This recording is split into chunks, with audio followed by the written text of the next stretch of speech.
அனைவருக்கும் மக்களே சற்றுமுன் கிடைத்த முக்கிய அறிவிப்பு. விடியும் போது பனிமூட்டம், விடிந்த பிறகு படுத்து எடுக்கும் வெப்பம், தமிழ்நாட்டை குழப்பும் வானிலை என்னதான் நடக்கிறது?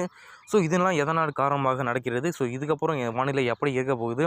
ஸோ இதனால் ஏன் பாதிப்பெல்லாம் எப்படி இருக்க போகுதாம்? இந்த செய்தியில் பிரீஃபாக மற்றும் சுருக்கமாக பார்க்க போகிற மக்களே. ஸோ இதுக்கு முன்னாடி நம்மளோட சேனல் வந்திருக்கீங்கன்னா மறக்காமல் சப்ஸ்கிரைப் பண்ணிக்கோங்க. பக்கத்தில் இருக்க பெல் ஐகானை கிளிக் பண்ணி ஆல்ரெடி பண்ணிக்கோங்க. முக்கியமான விஷயம் வீடியோ ஸ்கிப் பண்ண பாருங்கள். அப்போ தான் நான் சொல்கிற தகவல் என்னட்டு உங்களுக்கு வந்து இப்போ வாங்க வீடியோக்குள்ளே போகலாம். தமிழ்நாட்டில் கடந்த சில நாட்களாகவே குளிர் வந்து குறைந்து ஒரு அதிகரித்து வருகிறதாக சொல்ல வராங்க. ஸோ இதற்கிடையே வரும் நாட்களில் மாநிலத்தில் காலை நேரம் பனிமூட்டம் நிலவும். அதே சூழலில் பிற்பகல் பார்த்திங்கன்னா நேரத்தில் வெப்பம் வந்து அதிகரிக்கும் என்ற வானிலை ஆய்வு மையம் தெரிவித்திருக்காங்க. இது குறித்து நாம் விரிவாக என்ன சொல்கிறோம் பார்த்திங்கன்னா, தமிழ்நாட்டில் இப்பொழுது குளிர்காலம் மெல்ல முடிந்து வருகிறது. ஸோ மாநிலத்தில் பார்த்திங்கன்னா பரவலாக வெப்பம் அதிகரிக்க ஆரம்பிக்கப்பட்டதாக நமக்கு தெரிகிறது. ஸோ மார்ச் 1ஆம் தேதியிலிருந்து முதலே பார்த்திங்கன்னா பரவலாக வெப்பம் உயர்ந்து வருகிறது. ஸோ இதற்கிடையே வரும் நாட்களில் மாநிலத்தில் வெப்பம் அதிகரிக்கும் என்று வானிலை ஆய்வு மையம் கூறியிருக்காங்க. ஸோ வானிலை பொறுத்தமட்டில் இது தொடர்பாக வானிலை ஆய்வு மையம் வெளியிட்ட அறிக்கையில் இன்று முதல் மார்ச் 5ஆம் தேதி வரை தமிழகம் மற்றும் புதுவை காரைக்கால் பகுதியில் பொதுவாக ஒரு வறண்ட வானிலை நிலவக்கூடும் அப்படின்ட்டும் எதிர்பார்க்கப்படுவதாக சொல்ல வராங்க.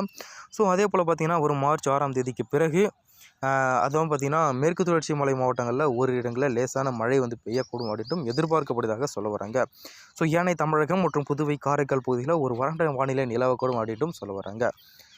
ஸோ அதன் பொறுத்த மட்டும் மார்ச் 7ஆம் தேதி மேற்கு தொடர்ச்சி மலை மாவட்டங்களான தமிழக கடலோர மாவட்டங்களில் குறிப்பாக புதுவை மற்றும் காரைக்கால் பகுதியில் லேசான மழை பெய்யக்கூடும். ஸோ 8ஆம் தேதியும் பார்த்திங்கன்னா அதே போல் ஒரு வானிலை நிலவக்கூடும் அப்படின்ட்டும் சொல்ல வராங்க. ஸோ பனிமூட்டம் பொறுத்த மட்டும் பார்த்திங்கன்னா பனிமூட்டம் பற்றிய முன்னறிவிப்பு மற்றும் எச்சரிக்கையை பொறுத்தவரை இன்று மேற்கு தொடர்ச்சி மலை மாவட்டங்களான அதே தமிழக கடலோர பகுதியிலான ஓரிரு இடங்களில் பார்த்திங்கன்னா அதிகாலை வேளையில் லேசான பனிமூட்டம் காணப்படும்.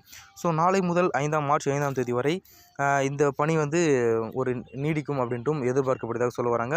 ஸோ இது போன்ற இன்ஃபர்மேஷன் மற்றும் உங்களுக்கு இன்ஃபர்மேஷன் பற்றி தெரியணும் அப்படின்னு நினச்சிங்கன்னா மறக்காமல் நம்மளோட சேனலை சப்ஸ்கிரைப் பண்ணி வச்சுக்கோங்க. ஸோ இதுக்கப்புறம் அடுத்த வர நாளில் பனிமூட்டம் எப்படி இருக்குது, ஸோ மழை மற்றும் வானிலையெல்லாம் எப்படி இருக்குது சொல்லிட்டு உங்களுக்கு நாங்கள் அப்டேட் பண்ணுவோம். ஸோ நன்றி மக்களே.